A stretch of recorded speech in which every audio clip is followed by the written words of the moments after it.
Magandang araw ka-coffee. Luzon, Visayas at Mindanao, sa lahat ng ka-coffee natin na nakikinig. Nasaan man po kayong panig ng daigdig, magandang araw po sa inyo. Meron pong paratang itong si Sara. Napakagaling talaga mag-ano nito eh. Napakagaling manira, napakagaling magsinungaling, napakagaling magparatang. Wala namang ginagawa bilang vice-presidente. Maraming ginagawang magaganda ngayon ang administrasyon. Aminin nyo na, ka-coffee, mga DDS, aminin nyo na. Malaki itong murang bigas, malaking bagay yan. Itong libre sakay sa MRT, LRT, magandang bagay yan. Yung pagpapaimbestiga ni PBBM sa prime water ng mga bilyar, magandang bagay yan. Pero alam mo kung sabi ni Sara Duterte? Sabi niya, ito ay political persecution lang. Wow! Ito daw, ginagawa daw ng administrasyon para sa politika. Sige, isa-isahin natin yan. Mapapaya si Sara dyan. Headline ng politiko. Quote card kay Sara. Lahat naman ng galawan ngayon ng administrasyon ay dahil sa politika. So, ibig sabihin, yung problema ng maraming Pilipino sa prime water, marami nag-message sa atin, yung problema nila dyan sa prime water, sa Bulacan, sa Rizal, at iba't ibang parte pa ng Pilipinas, very problematic yung prime water na yan, ng mga vilyar, kaya pinaiimbestigahan niya ni PBBM. Ibig sabihin pala ni Sara Duterte, yung problema nyo sa prime water, pamumulitika lang yan. Huwag niyong isipin na totoong problema yan. Pamumulitika lang yan. Temporary lang yan. For these elections lang yan. Hoy! DDS! DDS ka pa rin? Pinaimbestigahan nga ni PBBM yung prime water na yan eh. Parang Tulfo style yan eh. Silipin ninyo yan. Baka may maling ginagawa yan para kumilos, para pagandahin ang serbisyo. And then eventually, posible ka-coffee, mauuntog yung prime water na yan, paspasan nila yung kanilang projects, gandahan nila yung kanilang serbisyo. Yun, ang ibig sabihin ng ginagawa ni PBBM na imbestigahan nyo yan. Para gumanda naman ang serbisyo nila. And once na maganda na yung kanilang serbisyo, sino makikinabang yan? Hindi yung consumer ng prime water, pero sabi ni Sara, hindi, pamumulitika lang yan. Sige, naku, may mga DDS akong kilala eh. Pamumulitika lang daw yan. Hindi totoo yung problema nyo sa prime water, namumulitika lang si Marcos sa pagpapaimbestiga. Insulto yan sa inyo. Tapos DDS ka pa rin. Hoy, hindi pala problema yan eh. Hindi tinitingnan ni Sara Duterte na problema yung issue ng prime water eh. Kasi pamumulitika lang yan ni PBBM. Yung pagpapaimbestiga niya yan, pamumulitika lang yan. Hoy, wake up. Ay, nako. Hoy, shout out kay Senator Benhar Abalos, number 1. Ayan Number 1 senator natin. Number 1, Senator Benhar Abalos. Sabi ni Sara, wala na akong nakita na ginawa ng administrasyon na ito para sa kapayapaan at kaunlaran ng ating bayan. Lahat ay pag-atake lang sa politiko at sa mga taong hindi nila kayang takutin at hindi nila kayang bilhin. Wow! Wow! Wow! Wow! Wow! Wow! Di wow! Madam! Sinisilip mo ang presidente? Pinaparatangan mo ang presidente na walang ginagawa. Excuse me. Walang ginagawa para sa kaunlaran. Walang ginagawa para sa kapayapaan. Excuse me. Ma'am, ikaw, ang tanong, anong ginawa mo para sa Pilipinas? Bukod sa manira at silipin ang ginagawa ng gobyerno. Anong ginawa mo? Ipinagtatanggol mo pa nga yung mga vilyar eh. Ipinagtatanggol mo pa yung prime water eh. Iyan niya ang palpakan serbisyo eh. Tapos pamumulitika lang.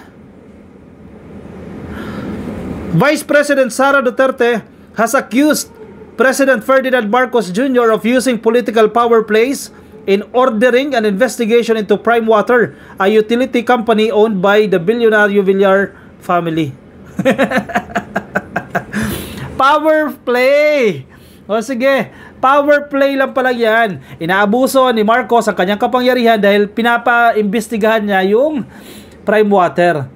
Hindi ba para sa kapakanan ng consumer yan? Itong mga consumer na to, thousands of people dependent dyan sa prime water na yan dahil may mga ventures yan with the local water districts, nakatali sila dyan.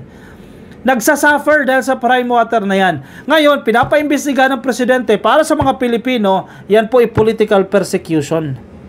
Yan po ay power play. Yan po ay pang-aabuso sa kapangyarihan, sabi ni Inday Sara Lustay Duterte. Wow! Saan humuhugot ng lakas ng loob itong si Inday? Anong pinaghuhugutan ni Sara Duterte dito para paratangan niya ang presidente? Mahiya ka naman dyan, ma'am. Ipagtatanggol mo pa yung prime water. Maling-mali na yung prime water, pinagtatanggol mo pa. This is not the first time. Pangalawa, kay Kibuloy. Allegedly may mga ginahasa si Kibuloy. Kawawa. Kababaihan.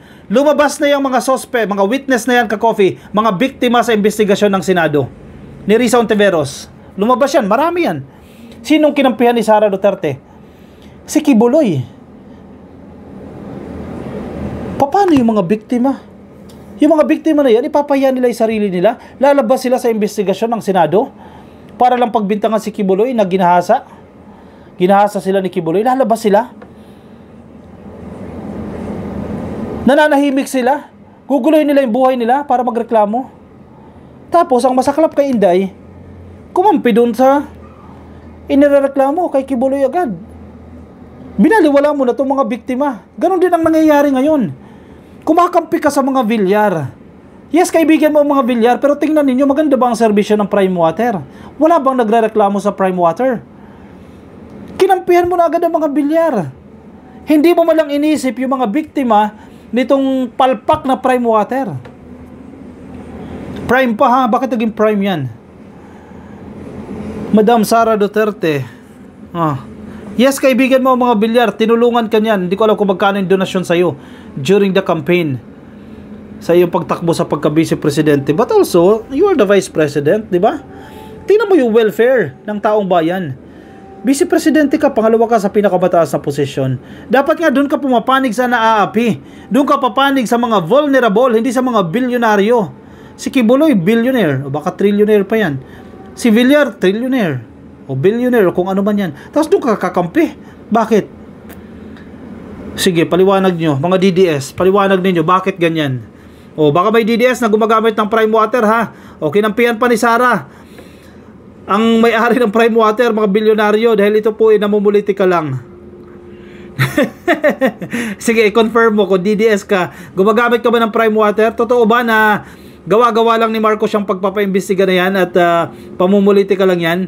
O sige, maganda ba yung patak ng tubig ninyo? Sige, kayo makaka-confirm yan. President Ferdinand Marcos Jr.'s order to probe Villar-owned Prime Water Infrastructure Corporation might be connected to the Vice President's endorsement of Las Piñas Representative Camille Villar, who is seeking a Senate seat, Sara Duterte herself said. O kasi, sige, ihimayin natin. Ang narrative nila, ang kwento nila, kasi si Villar, si Camille Villar, nagpa-endorso kay Sara. So parang nang iwan, nag-traidor itong si Camille Villar. May alyansa siya, bakit kumala siya? Pumanig siya doon kay Sara Duterte. So pinapalabas nila, gumaganti itong si PBBM, gumaganti itong administrasyon na to para paimbestigahan itong kumpanya ni Camille Villar. Wait lang, kanino ba nag-originate? Kanino nag-originate yung mga reklamo dyan sa Prime Water? Kay PBBM ba? Di ba hindi? Sa taong bayan? Nag-trending, buti nga nag-trending yung issue na yan sa Prime Water eh. Kung hindi nag-trending yan, hindi makakarating sa presidente yan. Tapos ngayon, ang bintang nyo sa presidente. Buti sana kung sa presidente unang nag-ugat yung Prime Water issue na yan. Hindi eh. Sa taong bayan, sa netizens, nag-trending yan dahil sa palpak na patak ng tubig ng Prime Water. Tapos ang masaklap kayo, ang sisi nyo sa presidente. Sara, nangyari sa'yo? In a chance interview in Cagayan de Oro City on Wednesday, April 30, Duterte said the investigation on the water utility was politically motivated. Wow, insulto talaga to sa mga consumers ng Prime Water. Pinopolitika lang pala. Huwag daw pala imbestigahan. Ang bayan niya ng San Jose del Monte, Bulacan, yung local water district ng San Jose, kasi may venture sila, may agreement sila may kontrata sila with the Prime Water, pre-determinate na nila. Kasi hanggat nakatali sila dyan sa Prime Water, hindi gaganda yung tubig dyan sa Bulacan, particular sa San Jose del Monte, Bulacan. Buti nga naisipan ng administrasyon dyan sa Bulacan, parang mga rodis yan, naisipan nila, i-terminate na natin yung agreement natin dyan sa Prime Water, kasi nakatali kayo dyan, ipalpak naman yung serbisyo. Buti pa sila naisipan. Pero ano na yan ha? Yan, politically motivated. Sabi ni Sara ha? Politically motivated yan. Bakit pa iimbestigahan ni Marcos yan? Politically motivated yan, sabi ni Sara. Madam. Nakakahiya. para sa mga DDS na hanggang ngayon, DDS pa rin. Kahit ito yung ginagawa ni Sara sa inyo. Bulag kayo eh.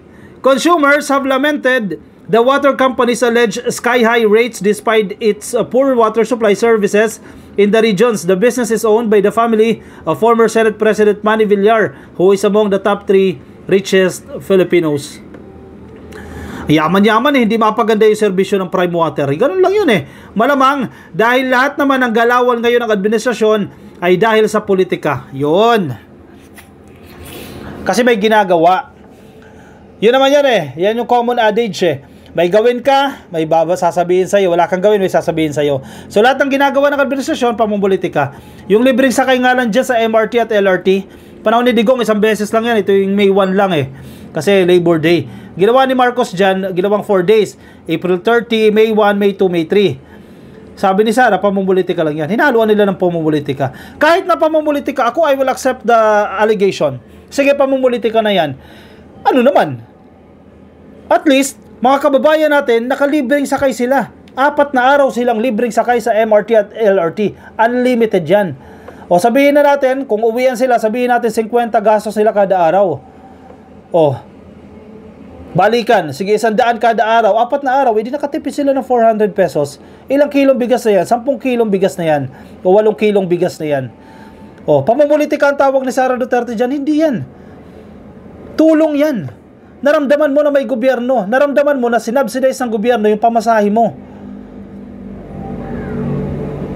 Yun, hindi yung pamumulitika. Yung ayuda, ibinabash ninyo ang ayuda. At some point, nakatutulong yan. At some point, pumapatid yan sa gutom ng mga kababayan natin na walang trabaho. Hindi naman lahat ng standing ng buhay ng tao, pare-parehas kayo eh. Yung mga nabibigyan ng ayuda ng tupad, AX, nakakabili yan ng bigas. Na kung wala yung ayuda na yan, gutom sila. Ano ba yung purpose ng gobyerno? Tulungan yung mga nagugutom. Yes, at some point, may mga violations, may paglabag dyan sa distribution ng ayuda. Dahil hindi naman perfect yan eh. Marami pa rin kasi mga corrupt na opisyal, mga corrupt at walang proseso sa pagdidistribute ng ayuda at ginagamit ang ayuda for political gain. Pero hindi mo pwedeng i-disregard na may natutulungan din yung ayuda. Diba? Saan ba galing ang pera sa gobyerno? May nagsabi sa akin, ka-coffee, ang ginawa ng gobyerno, hindi ko alam kung totoo, pero sinabi niya, I think totoo. May reasonable naman siya eh. Reasonable naman sinasabi niya. Ang ginawa ngayon, less on infrastructure projects, more on social services. Kapag sinabi mong social services, yan health, education, yung mga ayuda, parte yan ng social services, ka-coffee.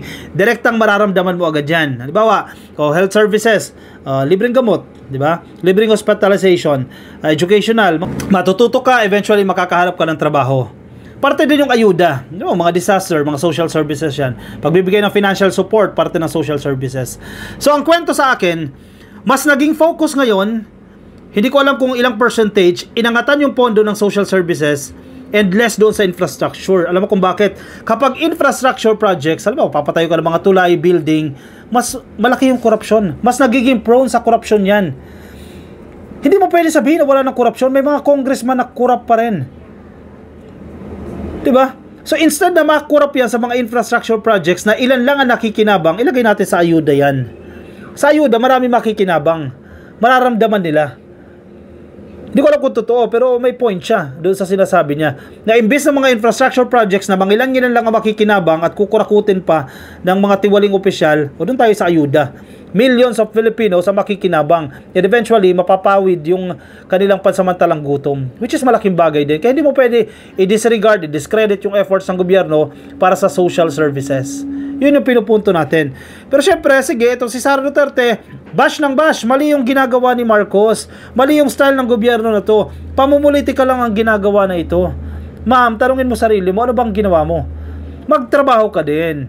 Tumulong ka rin. Ano bang ginagawa mo? Sabihin mo, tinanggalan ka ng pondo.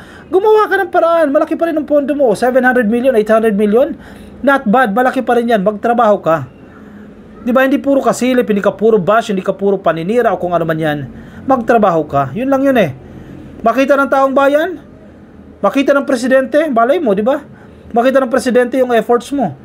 Makita ng Congress yung efforts mo, hindi ka ma-impeach. Malay mo, di ba? Magtrabaho ka. Tama na yung paninira mo. Tumulong ka sa gobyerno. Parte ka rin ng gobyerno.